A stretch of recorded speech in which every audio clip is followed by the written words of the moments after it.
تو فلم کا آغاز آدھی رات کو ہوتا ہے. سب لوگ سو رہے ہوتے ہیں لیکن سیسیلیا جاگ رہی ہوتی ہے. بستر کی دوسری طرف ایڈرین ہے جو اس کا شوہر ہے. وہ ایک مشہور اور امیر آپٹیکل انجینئر ہے. سیسیلیا کی زندگی بظاہر بہت بہترین لگتی تھی لیکن اندر ہی اندر وہ جہنم میں جی رہی تھی.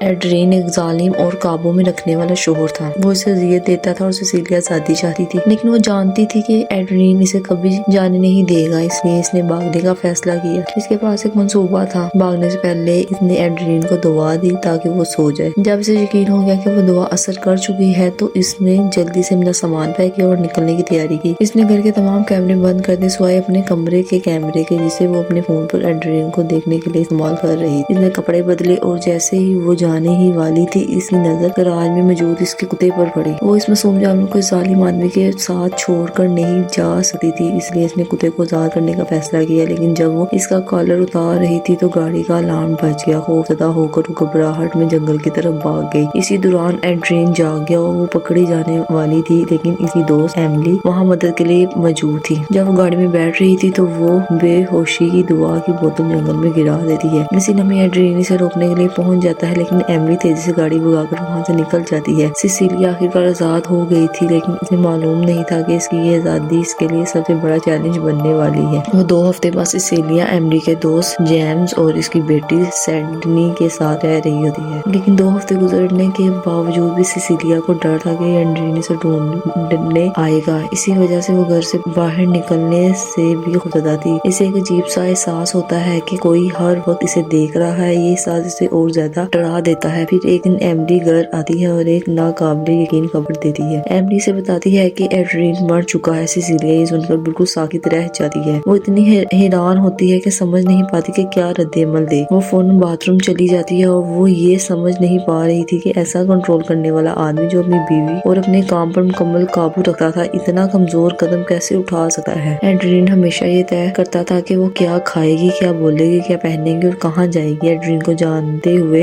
وہ ایسا کبھی نہیں کر سکتا تھا. اس نے یہ بات ایملی سے کی لیکن ایملی اصرار کرتی ہے کہ موت کی خبر سچ ہے اور اب وہ محفوظ اور گھر سے باہر جا سکتی ہے. خود کو تسلی دینے کے بعد سیسیلیا آخرکار ہمت کر کر میل باکس چیک کرنے جاتی ہے. اسے ایڈرین کے وکیل اس کے بھائی ٹام کی طرف سے خط ملتا ہے. خط پڑھ کے اسے پتہ چلتا ہے کہ ایڈرین نے اسے $50 لاکھ چھوڑے ہیں. خوش ہو کر سب سے پہلا کام وہ یہ کرتی ہے کہ جیمز اور سیڈنی کے لیے تحفے خریدتی ہے جن کے گھر میں وہ رہ رہی تھی. وہ سیڈنی کے ساتھ جڑ چکی تھی اور اسے اپنی بیٹی کی طرح سمجھتی تھی. کیونکہ سیڈنی فیشن اسکول جانا چاہتی تھی اس لیے سیسیلیا اس کی فیس ادا کر دیتی ہے. وہ سوچتی ہے کہ اب وہ بہت خوش ہوگی لیکن اس کے بجائے اس کا ڈر بڑھنے لگتا ہے کیونکہ اسے ہر وقت کسی کے دیکھنے کا احساس ہونے لگتا ہے. یہ اس وقت ثابت ہو جاتا ہے جب ورچی خانے میں رکھی چھری خود بخود کاؤنٹر سے گر جاتی ہے اور چولہا جلنے لگتا ہے. اسی رات جب بھی سیسیلیا سونے کی کوشش کرتی ہے اسے محسوس ہوتا ہے کہ کوئی اسے دیکھ رہا ہے. کمرے میں کوئی نہیں ہوتا. دروازہ کھلتا ہے لیکن وہاں بھی کوئی نہیں ہوتا. وہ سمجھتی ہے کہ شاید یہ وہم ہے اور سو جاتی ہے. بعد میں وہ جاگتی ہے اور قریب سے سانس لینے کی آواز سنتی ہے. سیسیلیا اتنی ڈری ہوتی ہے کہ ہل بھی نہیں پاتی. کچھ ہی دیر بعد کوئی اس کی چادر کھینچتا ہے اور اس کی تصویریں لیتا ہے. خوفزدہ ہو کر وہ اٹھ بیٹھتی ہے. وہاں کوئی نہیں ہوتا لیکن وہ جانتی تھی کہ کوئی اسے دیکھ رہا ہے. اسے محسوس ہوتا ہے کہ وہ اس کے قریب کرسی پر بیٹھا ہے لیکن وہ سمجھ نہیں پاتی کہ وہ نظر کیوں نہیں آ رہا. خوفزدہ ہو کر سیسیلیا جیمز کو فون کرتی ہے لیکن جیمز کو وہاں کوئی نہیں ملتا. جیمز یہ سمجھ کر کہ سیسیلیا ایڈرین کی وجہ سے صدمے میں ایسے آرام کرنے کا مشورہ دیتا ہے. اگلے دن نوکری کے انٹرویو میں جب وہ اپنا پورٹ فولیو پیش کرتی ہے تو ایک عجیب بات ہوتی ہے. اس کی فائل خالی ہوتی ہے. صدمے سے سیسیلیا بے ہوش ہو جاتی ہے. اسے ہسپتال لے جایا جاتا ہے اور چند گھنٹوں بعد ہوش آنے پر اسے گھر بھیج دیا جاتا ہے. اگلے دن ڈاکٹر فون کر کے بتاتا ہے کہ اس کے خون میں ایک دوا کی بہت زیادہ مقدار پائی گئی ہے. یہ وہی دوا ہوتی ہے جو اس نے ایڈرین کو بے ہوش کرنے کے لیے استعمال کی تھی. ایک اور عجیب بات یہ ہوتی ہے کہ جو دوا کی بوتل اس نے جنگل میں گرائی تھی وہ اب اس کے سائڈ ٹیبل پر رکھی ہوتی ہے. اب اسے پورا یقین ہو جاتا ہے کہ وہ اسے دیکھ رہا ہے. وہ کوئی اور نہیں بلکہ ایڈرین ہے. اس یقین کے ساتھ وہ ایڈرین کے بھائی ٹام اور جیمز سے ملتی ہے اور انہیں بتاتی ہے کہ ایڈرین زندہ ہے. وہ کہتی ہے کہ یہ ایک آپٹیکل انجینئر ہونے کے ناطے اس نے ضرور کوئی ایسی چیز بنائی ہوگی جس سے وہ غائب ہو سکا ہے. وہ خود کو غائب کر کر صرف اسے اذیت دے رہا ہے. ٹام کہتا ہے سیسیلیا میں تمہارے احساسات سمجھتا ہوں. اس نے مجھے بھی اذیت دی تھی اور میں جانتا ہوں کہ اس نے تمہیں کنٹرول کیا. لیکن سنو کوئی آدمی مرنے کے بعد بعد واپس نہیں آ سکا۔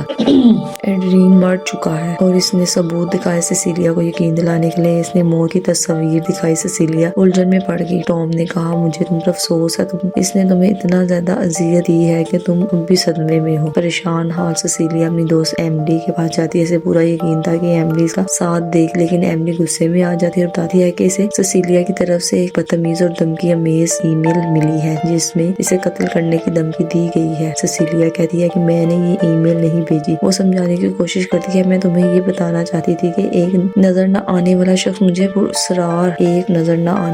مجھے ہراساں کر رہا ہے اور اس نے وہ ای میل بھیجی ہے، لیکن ایملی کو اس کی بات پر یقین نہیں آتا۔ سیسیلیا گھر آ کر ای میل چیک کرتی ہے اور وہ ای میل دیکھتی ہے جو ایملی کو بھیجی گئی تھی۔ اس میں اتنی خوفناک تفصیلات ہوتی ہے کہ سیسیلیا روتے ہوئے زمین پر بیٹھ جاتی ہے۔ اسی وجہ سے وہ اپنی دوست کو کھو دیتی ہے۔ سینڈی جس کے ساتھ وہ رہ رہی ہوتی ہے اسے تسلی دینے آتی ہے، لیکن اچانک نظر نہ آنے والا شخص سینڈی کو مارتا ہے۔ سینڈی کو نظر نہیں آتا کہ کس نے مارا، اسی لیے وہ سمجھتی ہے کہ سیسیلیا نے اسے مارا ہے۔ جیمز وہاں آ جاتا ہے۔ وہ اپنی بیٹی کو درد میں دیکھتا ہے اور یہ سمجھ لیتا ہے کہ سیسیلیا نے اس کی بیٹی کو نقصان پہنچایا ہے۔ وہ سیسیلیا پر چیختا ہے اور اپنی بیٹی کو لے کر وہاں سے چلا جاتا ہے۔ بیچاری سیسیلیا ان کے پیچھے بھاگتی ہے اور کہتی ہے نہیں، میں نے اسے نہیں مارا، یہ نظر نہ آنے والا آدمی تھا، لیکن کوئی اس کی بات نہیں سنتا اور سیسیلیا ٹوٹ کر رہ جاتی ہے۔ تھک ہار کر سیسیلیا فیصلہ کرتی ہے کہ وہ نظر نہ آنے والے آدمی کا سامنا کرے گی، چاہے وہ اینڈرین ہی کیوں نہ ہو۔ وہ حفاظت کے لیے ایک چھری اٹھاتی ہے، پھر فرش پر چیزیں بکھیر دیتی ہے تاکہ اسے وہ چلے تو اس کے قدموں کے نشان نظر آ جائے، لیکن نظر نہ آنے والا آدمی وہ ساری چیزیں صاف کر دیتا ہے، اس لیے یہ طریقہ ناکام ہو جاتا ہے۔ پھر وہ یہ تصدیق کرنے کی کوشش کرتی ہے کہ وہ ایڈرین ہی ہے۔ وہ اس کے فون پر کال کرتی ہے اور فون اٹاری سے بجنے لگتا ہے۔ وہ خوفزدہ ہو جاتی ہے لیکن ہمت جمع کر اٹاری میں جاتی ہے۔ وہاں اسے ایڈرین کا فون اور اپنی تصویریں ملتی ہے۔ اس سے یہ ثابت ہوتا ہے کہ ایڈرین اسی کمرے میں آتا رہا ہے۔ اسے ایک چھری اور گھر کے نقشے بھی ملتے ہیں۔ وہ نیچے جاتی ہے کیونکہ اسے محسوس ہوتا ہے کہ کوئی وہاں موجود ہے۔ بورچی خانے میں نظر نہ آنے والا آدمی اس کی گردن پکڑ لیتا ہے۔ سیسیلیا چیختی ہے لیکن وہ اسے گلا گھونٹنے لگتا ہے۔ وہ اسے میز پر پٹکاتا ہے اور گھسیٹتا ہے۔ بڑی مشکل سے سیسیلیا خود کو چھڑا لیتی ہے۔ وہ سڑک پر بھاگتی ہے اور ایک ٹیکسی لے کر ایڈرین کے گھر جاتی ہے تاکہ معلوم کر سکے کہ وہ نظر نہ آنے والا شخص کون ہے۔ اندر جا کر وہ لیب میں جاتی ہے اور ایک ایسا سوٹ دیکھتی ہے جو انسان کو غائب کر دیتا ہے۔ اسی وقت اسے کسی کی داخل ہونے کی آواز آتی ہے۔ وہ سوٹ کو چھپا دیتی ہے اور ایک الماری میں چھپ جاتی ہے۔ نظر نہ آنے والا آدمی سے ڈھونڈ لیتا ہے۔ وہ دوبارہ اس کے چنگل سے نکلنے میں کامیاب ہو جاتی ہے۔ پھر وہ ایملی سے ملنے کو کہتی ہے۔ ایملی آنا نہیں چاہتی لیکن سیسیلیا کی گھبراہٹ محسوس کر کے مان جاتی ہے۔ اس سے پہلے کہ سیسیلیا سو کے بارے میں بتاتی ہے ایک اور خوفناک واقعہ ہو جاتا ہے۔ ایک چھری ایملی کا گلا کاٹ دیتی ہے اور سیسیلیا کے ہاتھ میں آ گرتی ہے۔ نظر نہ آنے والا آدمی نے یہ سب کیا ہوتا ہے تاکہ سیسیلیا پر ایملی کا قتل کا الزام لگ جائے۔ گواہ پولیس کو بلا لیتے ہیں اور سیسیلیا کو گرفتار کر لیا جاتا ہے۔ وہ پولیس سے کہتی ہے میں نے یہ نہیں کیا، یہ نظر نہ آنے والے آدمی نے کیا ہے۔ وہ بار بار سمجھانے کی کوشش کرتی ہے لیکن پولیس اسے ذہنی مریض سمجھتی ہے اور اسے ایک نفسیاتی اسپتال بھیج دیا جاتا ہے۔ وہ چیختی رہتی ہے ایڈرین قاتل ہے۔ نرسیں اسے بے ہوش کر دیتی ہے۔ ہوش ہونے سے پہلے نظر نہ آنے والا آدمی اس کے قریب آ کر کہتا ہے سرپرائز۔ جیمز جو ایک پولیس آفیسر ہوتا ہے اور اس کا ساتھی سیسیلیا سے تفتیش کرتے ہیں۔ سب سیسیلیا ہوش میں آتی ہے تو وہ جیمز کو بتاتی ہے کہ اس کے پاس ثبوت ہے کہ ایڈرین زندہ ہے اور وہی نظر نہ آنے والا آدمی ہے، لیکن وہ ثبوت نہیں بتاتی کیونکہ وہ جانتی ہے کہ وہ سب کچھ سن رہا ہے۔ اسی دوران افسران اسے بتاتے ہیں کہ اس کی میڈیکل رپورٹ کے مطابق وہ حاملہ ہے۔ یہ سن کر سیسیلیا ٹوٹ جاتی ہے۔ پھر ٹام آتا ہے اور کہتا ہے کہ اسے ایڈرین کی وراثت نہیں ملے گی۔ سیسیلیا صدمے میں ہوتی ہے لیکن ٹام کہتا ہے کہ یہ سب بدل سکتا ہے اگر وہ بچے کو رکھ لے اور ایڈرین کے پاس واپس چلی جائے تو وہ اس پر لگے تمام الزامات ختم ہو سکتے ہیں۔ سیسیلیا سمجھ جاتی ہے کہ ٹام ایڈرین کے ساتھ ملا ہوا ہے۔ وہ اس کے سامنے ایک معاہدے کے کاغذات رکھتا ہے۔ سیسیلیا انکار کر دیتی ہے اور ایک قلم چرا لیتی ہے۔ وہ یہ بچہ نہیں چاہتی تھی۔ اسی رات وہ خود کو نقصان پہنچانے کی کوشش کرتی ہے لیکن نظر نہ آنے والا آدمی اسے روک لیتا ہے۔ سیسیلیا قلم سے اس پر حملہ کرتی ہے اور اس کے سوٹ کو نقصان پہنچا دیتی ہے۔ یہ سب وہ جان بوجھ کر کرتی ہے تاکہ وہ نظر آنے لگے۔ شور سن کر پولیس اندر آ جاتی ہے۔ ایڈرین پولیس پر حملہ کر دیتا ہے لیکن ایک افسر کو گرتے دیکھ کر مزید افسر آ جاتے ہیں۔ کوئی بھی اسے روک نہیں پاتا۔ سیسیلیا بندوق اٹھا کر اس کے پیچھے بھاگتی ہے کیونکہ اب صرف وہی اسے دیکھ سکتی ہے۔ وہ اس پر گولی چلاتی ہے لیکن وہ بھاگ جاتا ہے۔ وہ گراج تک اس کا پیچھا کرتی ہے۔ اسے دھمکی دیتا ہے کہ وہ جیمز اور سینڈی کو مار دے گا، بالکل ایملی کی طرح۔ سیسیلیا گھبرا جاتی ہے لیکن وہ گاڑی میں فرار ہو جاتی ہے۔ سیسیلیا ایک گاڑی چوری کر کے اس کا پیچھا کرتی ہے اور اسے جیمز کو فون کر کے خبردار کرتی ہے کہ سینڈی خطرے میں ہے۔ نظر نہ آنے والا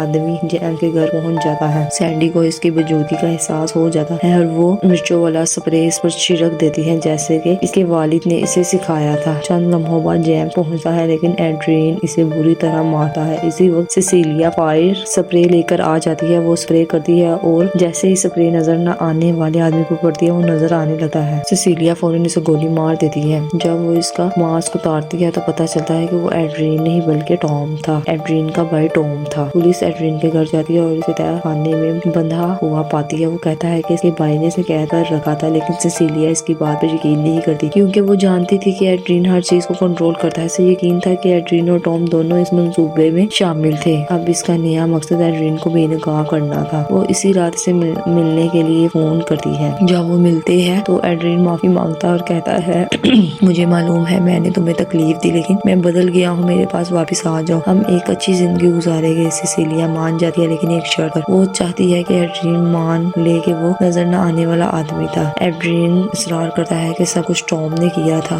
جیمز سیسیلیا کے ذریعے وائر پر سب کچھ سن رہا ہوتا ہے۔ سیسیلیا رونے لگتی ہے اور اسے تسلی دینے کے لیے ایڈرین اس کے کان میں کہتا ہے سرپرائز، یہی اس کا اعتراف ہوتا ہے۔ سیسیلیا باتھ روم چلی جاتی ہے اور روتی ہے۔ باہر ایڈرین اپنا ہی گلا کاٹ لیتا ہے۔ سیسیلیا باہر آ کر خوف زدہ ہونے کا ڈرامہ کرتی ہے اور پولیس کو کال کرتی ہے۔ CCTV فوٹیج میں دکھایا جاتا ہے کہ ایڈرین نے خودکشی کی لیکن سیسیلیا آہستہ سے ایڈرین کے کان میں کہتی ہے سرپرائز۔ اصل موڑ یہ تھا کہ سیسیلیا نے خود نظر نہ آنے والا سوٹ پہن کر اسے مارا تھا۔ وہ سوٹ بیگ میں ڈال کر وہاں سے چلی جاتی ہے اور ثبوت مٹا دیتی ہے۔ جیمز اسے دیکھ لیتا ہے اور سمجھ جاتا ہے کہ بیگ میں سوٹ ہے۔ وہ جانتا تھا کہ سیسیلیا نے کیا کیا ہے لیکن وہ اسے جانے دیتا ہے۔ سیسیلیا نے کسی اچھے آدمی کو نہیں مارا تھا بلکہ بدلہ لیا تھا۔ آخرکار وہ اپنے شوہر سے آزاد ہو جاتی ہے۔ فلم یہی ختم ہو جاتی ہے۔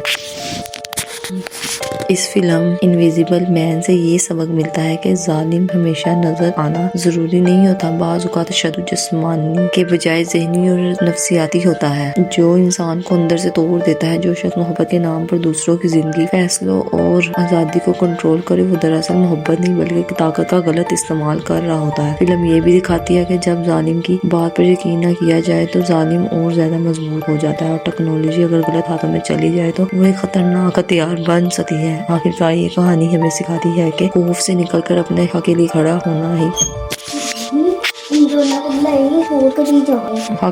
ہونا ہی اصل آزادی ہے اور سچ چاہے دیر سے ہی کیوں نہ سامنے آئے آخر ظاہر ہو کر رہتا ہے۔